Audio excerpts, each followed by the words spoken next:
Ballet de Lorraine, c'est un centre chorégraphique national qui est installé à Nancy depuis 1978.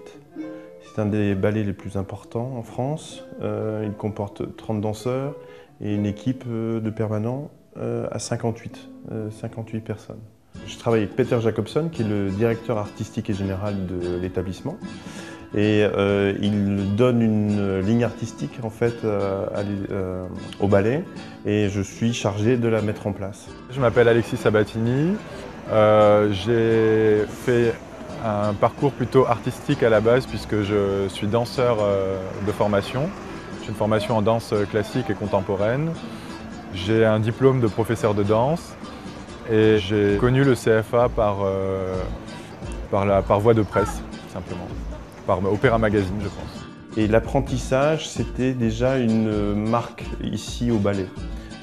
Il y avait déjà eu 2-3 personnes qui étaient venues en apprentissage. Et du coup, on a poursuivi cette politique. Parce que d'une part, c'est vrai que le marché du travail est de plus en plus difficile, qu'on demande à des jeunes d'avoir de plus en plus d'expérience, mais sauf que quand ils n'ont pas assez d'expérience ou quand ils en ont trop, ça ne va jamais.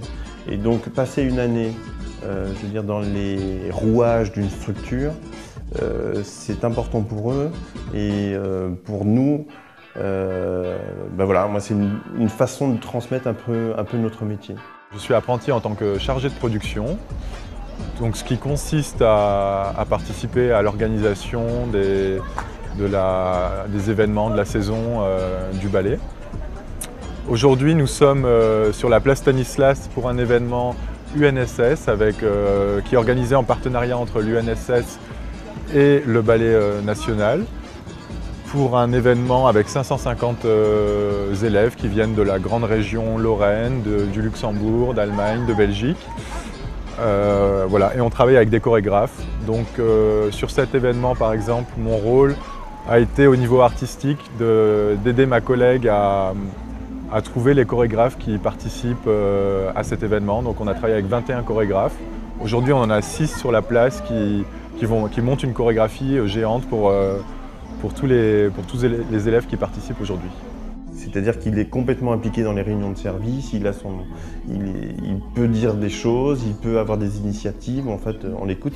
Pour nous, c'est pas qu'un apprenti, c'est une personne à part entière dans l'équipe en tous les cas. Et du coup, je pense que sa place, c'est...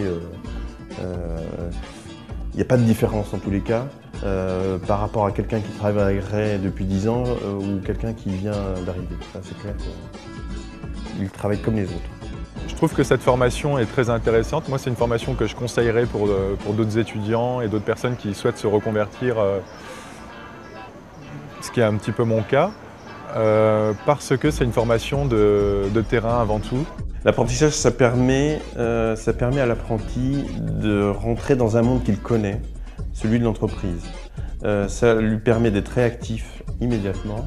Donc là, c'est vraiment l'idéal, en travaillant à temps plein dans une structure, en participant à tous ces événements, en ayant des responsabilités au fur et à mesure de l'année, avec un contrat d'apprentissage qui est assez long, ce qui permet